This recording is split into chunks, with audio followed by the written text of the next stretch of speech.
안녕하세요, 중고차에 모든 것입니다. 벤츠를 한 대 보러 갈 건데요, 오늘 보여드릴 벤츠는 어디서도 보지 못할 우리나라에서 가장 싼 벤츠 보러 한번 가보겠습니다.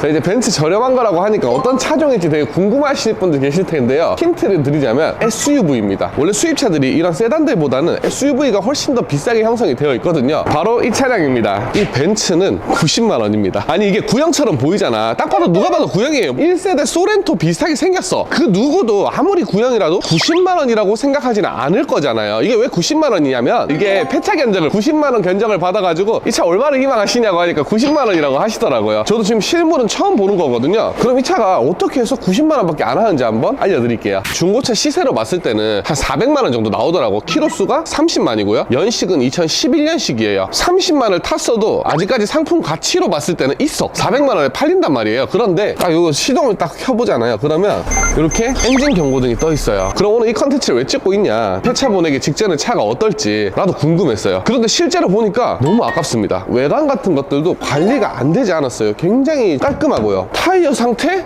좋습니다. 정말로 이 문짝 하나에 90만 원이고 라이트 하나에 90만 원이고 타이어도 이 정도 사이즈 가려면 100만 원 넘는단 말이에요. 그래서 일단은 이 30만짜리 벤츠 뭐 경고등이랑 떠 있는데 요거 상태를 좀 체크를 해보고요. 그리고 이 영상을 보시는 누구나 우리 구독자님들이 아끼던 내 차가 돌아가는 그런 날이 올 거란 말이에요. 그럴 때 어떻게 처리를 해야지 돈을 많이 받을 수 있는지에 대해서도 한번 영상으로 보여드릴 겁니다. 끝까지 시청해주세요.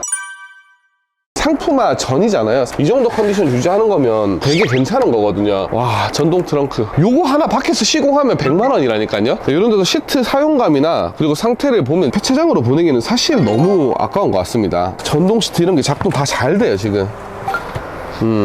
확실히 벤츠가 벤츠인 게 이 당시 차인데도 소재 같은 것들이 굉장히 고급스럽습니다. 야, 이런 데까지 다 가죽이야. 이게 차를 보내는 방법에도 여러 가지가 있는데 가장 마지막 단계에 알아보는 게 폐차고요. 고장난 부분을 어떻게든 살려가지고 운행 가능한 상태에서 다시 이제 판매하는 방법이 있고요. 우리나라에서는 수리비가 되게 비싼데 외국에서 수리를 하면 되게 저렴하게 수리가 가능한 경우도 있다고 해요. 그런 경우에는 수리가 필요한 상태 그대로 수출로 나가는 경우들도 있거든요. 부품차로 사가는 경우도 있어요. 그렇다 보니까 네 가지 중에서 어떤 게 가장 유리할지 체크를 해서 요거 판매하신 구독자님한테 한 푼이라도 더 받기 위해서 노력을 한번 해볼 거예요. 근데 최악의 상황에 90만 원에 팔아야 될 수도 있어요. 이게 뭐 엔진 경고등의 고장이 막 1000만 원 넘어가는 경우가 될 수도 있잖아요. 그런 경우에는 안타깝지만 보내야지. 일단 체크 한번 해보자고요.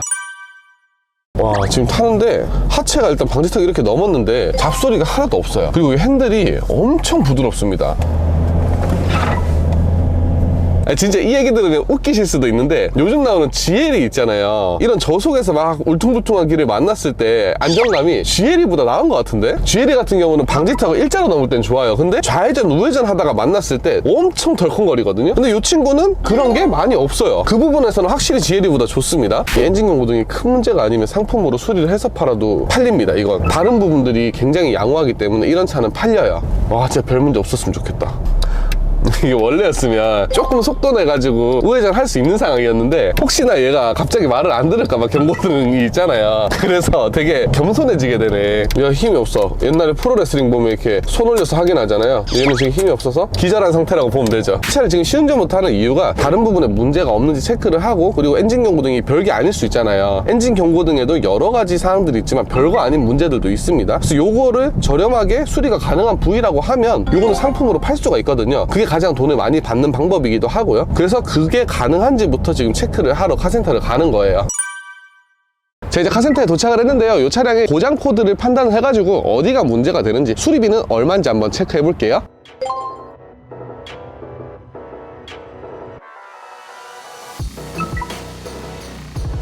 자, 일단은 경고등 문구로 확인했을 때는 차압 센서 문제로 떴거든요. 근데 전차주분이 왜 이걸 폐차를 하려고 했냐, 카센터에서 차압 센서 문제뿐만 아니라 DPF 견적까지 다 뽑아버린 거예요. 그래서 견적이 이 차값보다 더 비싸게 나와버린 건데, 차압 센서 하나만 떴을 때는 차압 센서부터 교환을 해봐야 됩니다. 실제로 DPF 문제가 아닐 수도 있잖아요. 그래서 요거는 교환을 한번 해보는 쪽으로 그렇게 한번 진행을 해볼게요. 근데 DPF 문제일 수도 있잖아요. 이게 원래 DPF 문제면 경고등이 막 여러 개가 같이 뜬단 말이에요. 근데 얘는 센서 경고등 하나만 떠 있어. 그럼 일단 센서 경고등이 떴으니까 센서만 교환하는 게 맞잖아. 이거 만약에 10몇만 원으로 센서로 살려버리면 폐차값보다 훨씬 더 받고 팔 수가 있는 거지. 팀장님, 근데 30만 킬로 탔으면 폐차해야 되는 거 아니에요? 사실 수리비가 무서워서 폐차를 하거나 그러는 거지, 어느 정도 수리를 해주면서 타면 60만 70만도 충분히 운행이 가능하다고 생각을 해요. 이런 올드카들 있잖아, 얘보다 훨씬 더 오래된 4세대 머스탱도 아직 관리를 하면서 타는 사람도 있거든요. 차는 수리만 잘해주면 60만 70만 그 이상도 탈 수 있는 게 차다 라고 보시면 돼요. 그리고 지금 누유 부분도 위에서 봤을 때 되게 깨끗했거든요. 떠가지고 체크도 해볼게요. 왜냐면 차압 센서를 교체를 했어요. 누유가 막 너무 많아. 고치려면 몇백만 원 들어. 그럼 그때 또 폐차를 해야 되잖아요. 그래서 누유 바로 확인해 보겠습니다.